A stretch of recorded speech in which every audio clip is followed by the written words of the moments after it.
lo que es un átomo, ¿sí? Habíamos estado charlando un poquito de lo que eran las partículas, que se pueden encontrar en el núcleo, ¿sí? Eso ya lo estuvimos charlando un poquito, protón, neutrón. Vimos algunas otras partículas que podían salir eyectadas del núcleo, que eran las partículas alfa, no alfas, porque son raros, pero BR, las partículas alfa, que estaban conformadas por dos protones y dos neutrones, que era como si fuera un núcleo de helio, ¿sí? Es una partícula muy importante esta, ¿sí? Salen en la desintegración de un núcleo atómico, pueden emitirse partículas alfa. Las partículas beta, que son electrones que salen desde el núcleo, ¿sí? Eso es lo particular de estas partículas beta, ¿sí? Que pueden ser con carga positiva o con carga negativa, ¿sí? Eso lo vamos a ver también, que es en la inestabilidad de núcleos atómicos, podemos tener ese tipo de elementos, y en las sustancias radioactivas naturales vamos a tener partículas beta negativas, y solo en aquellos casos que nosotros podamos generar un núcleo artificial que no se encuentra en la naturaleza y que tiene una vida extremadamente corta, vamos a ver que pueden emitir partículas betas positivas, ¿sí? Llamado positrón, ¿sí? Este tipo de situación se va a dar solamente en ese tipo de núcleos, ¿sí? En núcleos que son artificiales. Fotones gamma, ¿sí? Son radiaciones electromagnéticas, ¿sí? De alta energía, ya lo vamos a especificar un poquito más, ya vamos a charlar un poquito más, son muy importantes este tipo de emisión gamma. ¿Sí? Neutrinos, que dijimos, ya lo habíamos charlado, tiene una masa extremadamente pequeña. Si ya el electrón tiene una masa muy pequeña, el neutrino tiene una masa que es 1000 veces más pequeña, en el orden de 1000 veces más pequeña que la del electrón. Entonces, ese tipo de elemento también es importante porque se descubre en función de tener en cuenta que cuando emite partículas el núcleo, para que se conserve la cantidad de movimiento que nosotros esperamos que tenga ese núcleo cuando retrocede al emitir una cierta partícula, necesariamente de algún punto de vista de masa había una pequeña diferencia, y eso se ha explicado con la emisión de un neutrino. No solamente eso, sino que también se emitía con una cierta velocidad, por lo tanto la cantidad de movimiento del neutrino nos da una magnitud vectorial que, compuesta con la partícula que se estaba emitiendo, permitía explicar perfectamente lo que ocurría ahí. También tiene un spin, el neutrino, ¿sí? Y también podemos tener antineutrino, debido a que también tiene carga eléctrica, ¿sí? Entonces, perdón, si bien es eléctricamente neutra, también tenemos la posibilidad de tener un antineutrino, y vamos a explicar también de qué se trata. Desde el punto de vista de lo que se haría adentro de lo que es el núcleo atómico, ¿cómo es posible que nosotros, si ya vimos el campo magnético, si vimos campo eléctrico, cómo es posible que los protones estén en esa distancia tan pequeña? ¿Sí? ¿Qué pasa con las fuerzas de origen eléctrica? ¿Sí? ¿Qué pasa con la ley de Coulomb? ¿Por qué no funciona ahí adentro? Bueno, en realidad nosotros tenemos que explicarlo de alguna otra forma para que estén esos protones ahí, tan cerquita, ¿sí? ¿Y qué hacen los neutrones ahí? Que no tienen carga eléctrica, pero sin embargo están ahí en el núcleo y no andan en la vida sueltos, ¿sí? No duran mucho tiempo sueltos los neutrones, sino es con vida adentro de un núcleo, ¿sí? Entonces, en esa situación tiene que haber algo que haga que estos elementos permanezcan en ese núcleo, ¿sí? Principalmente el tema de los protones, que cómo es posible que estén estos muchachos todos reunidos ahí y no salgan expulsados debido a las fuerzas que tienen que ser de origen colombiano, que traten de rechazarlo. Bueno, tiene que haber algo que actúa de un campo de origen nuclear, ¿sí? que actúe dentro de ese núcleo, que explique cómo funcionan esos elementos. Para lo que a nosotros nos hace falta, en realidad, nosotros estaríamos buscando la explicación de esto sin ir mucho más lejos, sin adentrarnos mucho a lo que es la física de las partículas nucleares. Diríamos que podríamos caracterizarlas, no estudiarlas, sino caracterizar esas fuerzas de origen nuclear, y podríamos hablar de fuerzas de origen nuclear y de energías potenciales que están adentro del núcleo, que no van a hacer falta para poder explicar qué es lo que está pasando con el núcleo cuando nosotros contamos algunas propiedades de ese núcleo. Desde el punto de vista de las fuerzas, podríamos hablar de que las fuerzas que son de origen nuclear es de corto alcance. Claro que sí, tiene que ser de corto alcance. ¿Por qué? Porque tiene que estar solamente dentro del núcleo, que tiene que afectar a las partículas que están dentro del núcleo, ¿sí? Entonces, si estamos hablando de las partículas que están dentro del núcleo y dijimos que el núcleo está en el orden de 10 a la menos 14 metros, entonces tiene que actuar dentro del orden de esa cantidad, tiene que ser por inferior a esa cantidad que nosotros estamos diciendo que es el tamaño del núcleo. Si no, ya cuando salimos de esa distancia estamos hablando de fuerzas eléctricas o de fuerzas magnéticas. Y es muy importante tener en cuenta que la fuerza nuclear es de corto alcance, porque si fuera de un alcance mayor y ya estuviéramos hablando de que tiene un alcance y que esté cercano a, por ejemplo, la primera capa de electrones, y bueno, tendríamos un problema porque sería muy difícil de explicar cómo se forman las moléculas. Recordemos que las moléculas se forman a partir de un reordenamiento electrónico, ¿sí? De enlaces covalentes, de enlaces iónicos, ¿sí? Y si nosotros tuviéramos fuerza de origen nuclear que sobrepasara el tamaño del núcleo, estaríamos interfiriendo con lo que sería la explicación de la formación de las moléculas, que son un reordenamiento desde el punto de vista electrónico, compartiendo los electrones de valencia y ese tipo de cosas, y no desde el punto de vista de las fuerzas nucleares, porque ahí tendríamos un grave inconveniente. Entonces, las fuerzas nucleares tienen que estar solamente vinculadas a esas características que están dentro del núcleo. Por eso es el cortísimo alcance que tienen que tener. La fuerza nuclear dice que tiene que ser independiente de la carga eléctrica. ¿Qué quiere decir esto? Que la interacción de esa fuerza nuclear entre protón-protón, entre protón-neutrón o entre neutron-neutrón, tiene que ser muy parecida, tienen que ser prácticamente iguales esa fuerza que trata de atraer a estos elementos. ¿Sí? ¿Por qué? Porque si fuera de otra manera, el tamaño de nuestro núcleo estaría arbitrariamente hecho de acuerdo a cómo sería la cantidad de neutrones que tendría ese elemento dentro del núcleo. Recordemos que ya nosotros venimos incorporando conocimiento desde antes de llegar a la facultad, y por ahí el tema de lo que serían los núcleos atómicos ya más o menos lo tenemos. El tema de lo que es un isótopo ya más o menos lo tenemos idea, que un isótopo es un material que es de la misma especie, pero que tiene distinta cantidad de neutrones en ese núcleo. Es decir, yo puedo tener un material como por ejemplo el carbono, que tiene 6 protones, y puedo tener un carbono 12 que tiene 6 neutrones, y puedo tener también, y seguramente lo deben haber escuchado en algún momento de su vida, el carbono 14, que tiene que tener la misma característica que todos los carbones, que son el número de protones tiene que ser el mismo, pero el número de neutrones que están en el núcleo varía, y en esa situación el carbono 14 va a tener, en vez de 6 neutrones, va a tener 8 neutrones.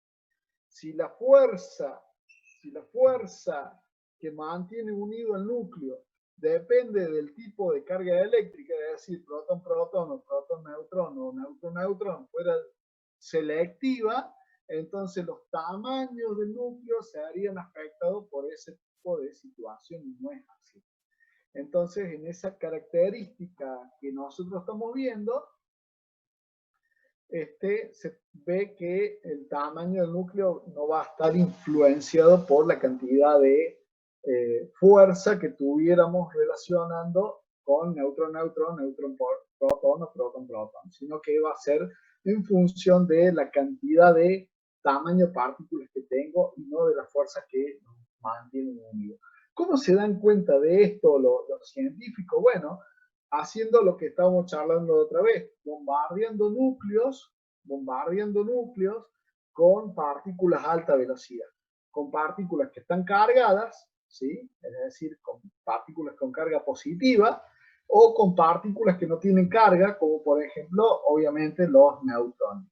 En función de ese tipo de situación con la que están bombardeando, se estudia la dispersión de partículas que van a tener cuando se bombardea un núcleo y se da de lleno en el núcleo o se le pega de refilón, hablando mal y pronto, y entonces en la dispersión de partículas que nosotros vamos a tener va a ser la característica de lo que está ocurriendo adentro del núcleo, ¿sí? No vamos a ahondar en eso porque para mí un terreno es un terreno que no nos conviene desde el punto de vista de que no hace lo que nosotros estamos buscando, que es el aprovechamiento energético. Dice, la fuerza nuclear depende de la orientación relativa de los espines de los núcleos interactuantes. En ese caso sí, porque la spin es una cantidad de movimiento y de acuerdo a cómo se hayan, entre comillas, enlazado esas dos partículas, podemos tener que los espines están apareados dentro de los elementos del núcleo. Ojo, no estábamos hablando de los orbitales. Recuerden que los orbitales también, los electrones tienen spin, y cuando nosotros tenemos los orbitales lo íbamos apareando a las espines para que quedaran los orbitales que no podían tener, en un orbital no podíamos tener los mismos elementos con espines que no estuvieran apareados, sino que estuvieran del mismo signo. Eso no se podía dar, sino que tenía que tener signos contrarios los espines para que se pudieran aparear. ¿Sí? Más o menos eso lo vieron en química, y ahora lo hemos refrescado un poco el conocimiento ese cuando hemos charlado un poquito de lo que fue el modelo posterior al modelo de Bohr, del átomo de Bohr.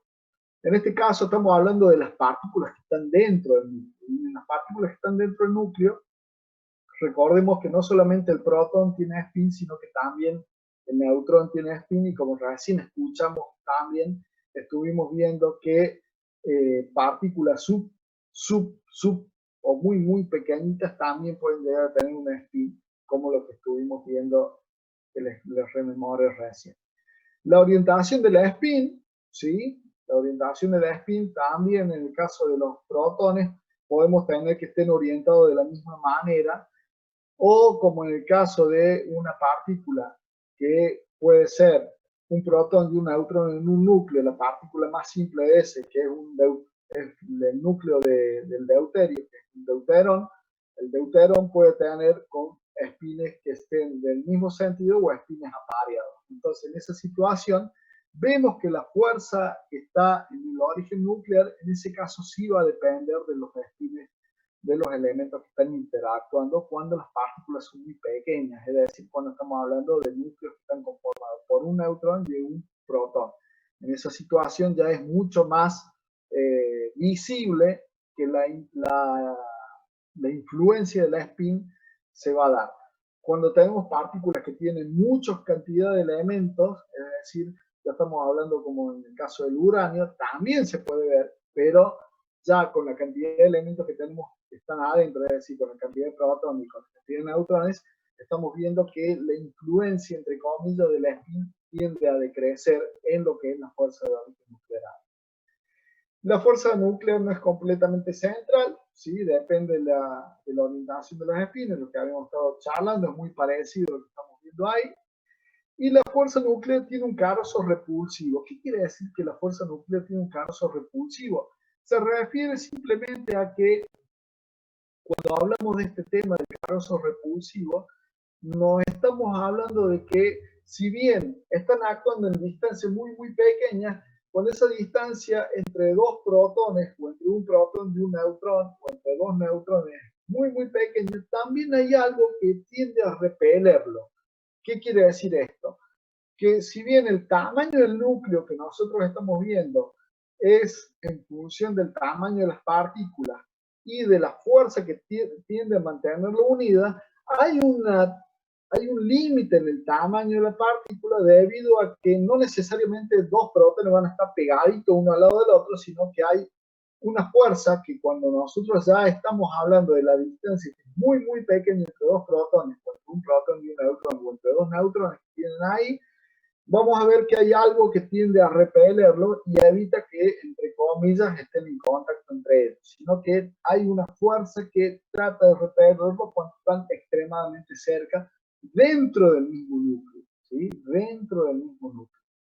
A eso se refiere con eso del carozo repulsivo.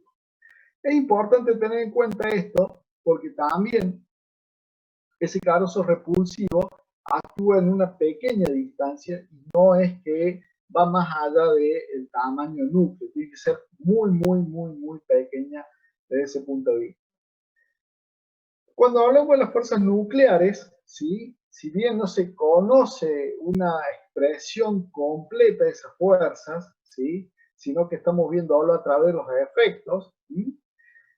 También vamos a ver que la energía potencial, que cuando nosotros hablamos desde el punto de vista de, por ejemplo, de los campos gravitatorios, o la energía nuclear, o la energía potencial, perdón, cuando uno habla desde el punto de vista de los campos eléctricos, ¿sí? Vamos a ver que esa energía potencial en el infinito se hace cero, pero cuando vamos acercándonos a esa energía potencial tiende a disminuir.